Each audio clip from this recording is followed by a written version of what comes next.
Hello everyone, जय हिंद। तो कैसे हैं आप सब? आई होप आप सभी बहुत अच्छे होंगे, अपनी अपनी प्रिपरेशन कर रहे होंगे। तो थंबनेल देख के आप सभी को पता चल चुका है कि आज हम डिस्कस करने जा रहे हैं GS1 की बुक लिस्ट के बारे में और कौन कौन सी बुक्स को हमें फॉलो करना चाहिए। तो हम स्टार्ट करते हैं सबसे पहले जियोग्राफी से। जियोग्राफी को एज अ सब्जेक्ट हमें कैसे रीच करना चाहिए और इसकी कौन कौन सी बुक लिस्ट हैं, ठीक है। तो इनमें हम फर्स्ट डिस्कस करेंगे अपना बेसिक रिसोर्स। हम इसमें किस चीज़ को देखते हैं, ठीक है। बेसिक्स में आपका 6th टू 10th की जो NCERTs हैं वो आपका बहुत अच्छा बेसिक रिसोर्स है। अगर आप इन द फॉर्म ऑफ आप देखना चाहेंगे, आपको बेसिक्स अंडरस्टैंड करने हैं, लाइक आप सिक्स की NCERT को देखोगे तो उसमें आपको यूनिवर्स, मतलब बहुत बेसिक चीज़ें बताई हुई, यूनिवर्स के बारे में बताया हुआ है, स्टार फॉर्मेशन एंड ऑल, ये सब चीज़ें वहाँ पे मेंशन्ड है। फिर अब जब आप 7th क्लास की NCERT को देखोगे तो वहाँ पे आपको आपके आसपास के एनवायरनमेंट के बारे में बताया हुआ है। उसके बाद 8th क्लास की NCERT में आप जाओगे तो वहाँ पे रिसोर्सेज के बारे में इन डेप्थ बहुत अच्छी नॉलेज दी हुई है। फिर उसके बाद जब आप 9th क्लास की NCERT को देखोगे तो इंडिया के बारे में एक बेसिक नॉलेज दी है, इंडिया के लोकेशन के बारे में उन्होंने बताया है, रिसोर्सेज के बारे में थोड़ा बेसिक वे में उसने नॉलेज दी है। फिर उसके बाद अगर आप 10th क्लास की NCERT देखोगे उसमें मैप्स बहुत अच्छे हैं, चीज़ों को एक तरह से डिपिक्ट बहुत अच्छे वे से करा गया है, चीज़ों की लोकेशन, रिसोर्सेज की लोकेशन के बारे में बहुत अच्छे वे से मेंशन करा गया। तो 10th क्लास की NCERT भी बहुत अच्छी हो जाती है। जब आप इन 5 क्लासेस की NCERT भी एक अच्छे वे से अंडरस्टूड कर लेते हो ना, तो आप एक तरह से अपना एक बेस स्ट्रॉन्ग कर लेते हो जियोग्राफी में। इसके आगे का सफ़र जो कि आपके स्टैंडर्ड रिसोर्सेज हैं, अब स्टैंडर्ड रिसोर्सेज कौन कौन से हैं, 11th एंड 12th की NCERTs, इनको समझने में आपको बहुत आसानी होती है क्योंकि कुछ टर्म्स हैं जो अगर आपने पहली पढ़ी होंगी तो आपको इनमें अंडरस्टैंड करने में बहुत आसानी रहेगी। अब 11th क्लास की एक पहली बुक है, वो है फंडामेंटल्स ऑफ फिज़िकल जियोग्राफी, जो कि बहुत ज़्यादा इंपॉर्टेंट बुक है। इसमें आपके जियोग्राफी के ज़्यादातर फिनोमिनास को मेंशन करा गया है, एक सी वे में बताया गया है और इस बुक से आप उनको बहुत अच्छे वे से अंडरस्टैंड कर सकते हो। वहीं 11th में एक दूसरी बुक है जो कि है इंडिया फिजिकल एनवायरनमेंट, ठीक है। तो ये आपकी इंडिया के बारे में बुक है, इंडिया की चीज़ों को इन्होंने और बोल सकते हो आप 9th क्लास की बुक से और ज़्यादा डीपर वे में एक्सप्लेन करा हुआ है, ठीक है। अब इसके बाद अगर मैं जाऊँगा 12th क्लास की NCERT पे, तो 12th क्लास की NCERT में भी 2 बुक्स हैं। पहली बुक है इंडिया पीपल इकोनॉमी, दूसरी बुक है आपकी फंडामेंटल्स ऑफ ह्यूमन जियोग्राफी।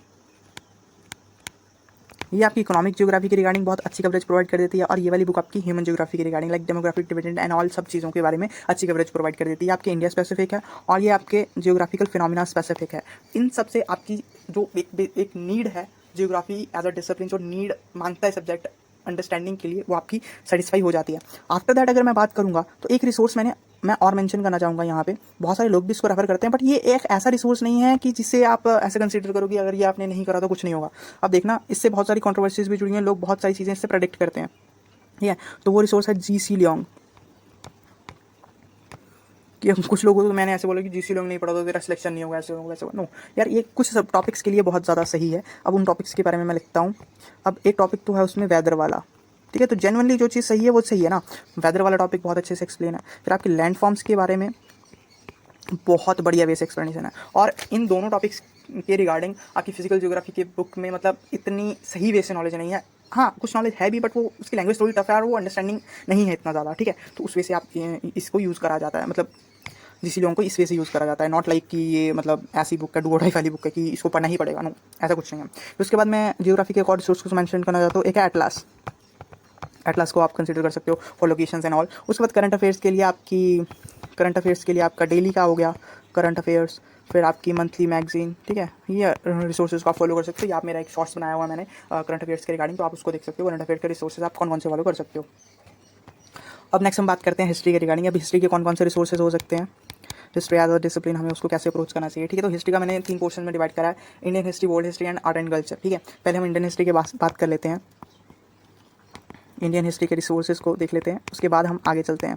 अब इंडियन हिस्ट्री में अगर मैं बात करूँ, इंडियन हिस्ट्री में फर्स्ट आपके आ जाते हैं बेसिक रिसोर्सेज, ठीक है।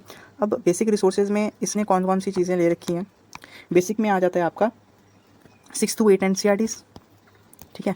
उसके बाद 12th क्लास की NCERTs, ठीक है। इंडियन हिस्ट्री की बात कर रहा हूँ, इंडियन हिस्ट्री स्पेसिफिक, क्योंकि जो 6th 7th और 8th क्लास की NCERT है ना, उनका पैरिक्रेट से लिखते हो themes in Indian history part 1, part 2 and part 3।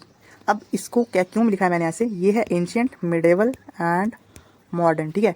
ये तीनों चीज़ें एक ही हैं, ठीक है। ये भी एंशियंट के रिगार्डिंग है, ये भी एंशियंट के रिगार्डिंग है, ये मॉडर्न के रिगार्डिंग है, सॉरी मिडेवल के रिगार्डिंग है, ये भी मिडेवल के रिगार्डिंग है, ये मॉडर्न के रिगार्डिंग है, ये मॉडर्न के रिगार्डिंग है। तो इन तीनों को आप अलग अलग करके पढ़ोगे तो एक बहुत अच्छी कवरेज आपको प्रोवाइड कर देगा। बेसिक्स के लेवल पे बेसिक्स आपके बहुत अच्छे से बिल्ड हो जाएंगे हिस्ट्री में, इंडियन हिस्ट्री में। आफ्टर दैट जो मैं स्टैंडर्ड रिसोर्सेज की अगर मैं बात करूँ तो स्टैंडर्ड रिसोर्सेज आपके दो हैं, ठीक है। वो आपकी मर्जी, आप कौन से फॉलो करना चाहते हो। एक है आपकी ओल्ड एनसीईआरटीज़, ठीक है। और इसके बाद आपके एक स्टैंडर्ड रिसोर्स और है, वो है आपके तमिलनाडु बोर्ड की बुक्स। बहुत सारे मेरे फ्रेंड्स हैं जो तमिलनाडु बोर्ड की बुक भी रेफर करते हैं और बहुत अच्छी परफॉर्मेंस चला रहे हैं वो हिस्ट्री में। तो ओल्ड एनसीईआरटीज़ के बारे में बात करते हैं। ओल्ड एनसीईआरटीज़ के कुछ नाम मैं डिस्कस कर देता हूँ, आपने सुने भी होंगे वैसे। आर.एस. शर्मा, ये आपकी एंशिएंट के लिए है। सेकंड है आपकी Satish Chandra. After this third है आपकी बिपिन चंद्रा। बट मैं यहाँ पे एक और चीज़ मेंशन करना चाहूँगा, ये जो थर्ड है ना, इसके साथ एक और बुक आती है वर्सेस में, वो है स्पेक्ट्रम। इन दोनों में से आप कोई बुक रेफर कर सकते हो, बट अगर मेरे परसेप्शन से मानो तो स्पेक्ट्रम इज़ द बेस्ट। आपको स्पेक्ट्रम को एक बार पढ़ना चाहिए, और स्पेक्ट्रम को पढ़ने के बाद आपकी बेसिक अंडरस्टैंडिंग बिल्डअप हो जाएगी कि आपको कौन से रिसोर्सेज को कितना पढ़ना है कितना नहीं, ठीक है। अब मैं इसके बाद और बात करूँ तो स्पेक्ट्रम में ही आपके इंडियन आफ्टर इंडिपेंडेंस का थोड़ा सा पोर्शन है, तो वो टॉपिक भी इसी से कवर हो जाता है। बट अगर आपको लगे कि इंडियन आफ्टर इंडिपेंडेंस के लिए आपके रिसोर्सेज कम है या कुछ भी, तो आप वहाँ पर ऐसा कर सकते हो कि किसी कोचिंग मटीरियल को फॉलो कर सकते हो, किसी भी कोचिंग मटीरियल को फॉलो कर सकते हो फॉर दिस। अब मैं यहाँ पे रिसोर्सेज मेंशन करना चाहता हूँ वर्ल्ड हिस्ट्री के। वर्ल्ड हिस्ट्री के रिगार्डिंग अब हम बात कर लेते हैं कि वर्ल्ड हिस्ट्री के कौन कौन से रिसोर्सेज हम यहाँ पे रख सकते हैं। वर्ल्ड हिस्ट्री में आपका themes in world history themes in world history करके बुक है 11th क्लास की, वो आप यहाँ पे रेफर कर सकते हो। अगर आपको लग रहा है कि कंटेंट यहाँ पे सफिशिएंट है, ठीक है, आपकी अंडरस्टैंडिंग सही से बैठ रही है, तो आप इसी बुक से कर सकते हो। इस बुक में भी बहुत अच्छा कंटेंट है। बट अगर आपको लगता है कि आपको थोड़ा और एनरिच्ड कंटेंट चाहिए वर्ल्ड हिस्ट्री के रिगार्डिंग, बिकॉज यूपीएससी अब अनप्रेडिक्टेबल सा बन गया है, तो आप क्या कर सकते हो, किसी कोचिंग के मटेरियल को फॉलो कर सकते हो। इसमें कोई भी कोचिंग का मटेरियल आप फॉलो कर सकते हो जो भी लेटेस्ट हो, ठीक है। आफ्टर दैट अब मैं बात करने जा रहा हूँ आर्ट एंड कल्चर की, जो बहुत ज़्यादा इंपॉर्टेंट है। आर्ट एंड कल्चर की हम बात कर लेते हैं। तो आर्ट एंड कल्चर के लिए अगर हम बेसिक रिसोर्स की बात करूँ तो फाइन आर्ट्स की बुक एक बेसिक रिसोर्स की तरह आप इसको काउंट कर सकते हो। बट जो आपकी न्यू एनसीईआरटी है ना, न्यू एनसीईआरटी, ठीक है, उसमें भी आपको ना बहुत एक तरह से ब्रॉड आउट वे मिल जाता है कि art and culture, art forms कैसे हैं, कैसे नहीं हैं, कैसे डेवलप हुई हैं, ऑर्नामेंट्स के बारे में अलग अलग नॉलेज वहाँ पे आपको मिलनी स्टार्ट हो जाती है, ठीक है। तो उस नॉलेज को आपको इंटरकनेक्ट करना है इसके साथ। जब आप इन दोनों को इंटरकनेक्ट कर लोगे तो एक बहुत अच्छा कॉम्बिनेशन बन जाएगा नॉलेज का, ठीक है, जिसको आप एग्जामिनेशन में यूज़ कर सकते हो। आफ्टर दिस इसमें एक स्टैंडर्ड रिसोर्स है। इसको मैं स्टैंडर्ड रिसोर्स ना कह के आप इसको वैल्यू एडिशन सोर्स कह सकते हो, ठीक है, वैल्यू एडिशन सोर्स कह सकते हो।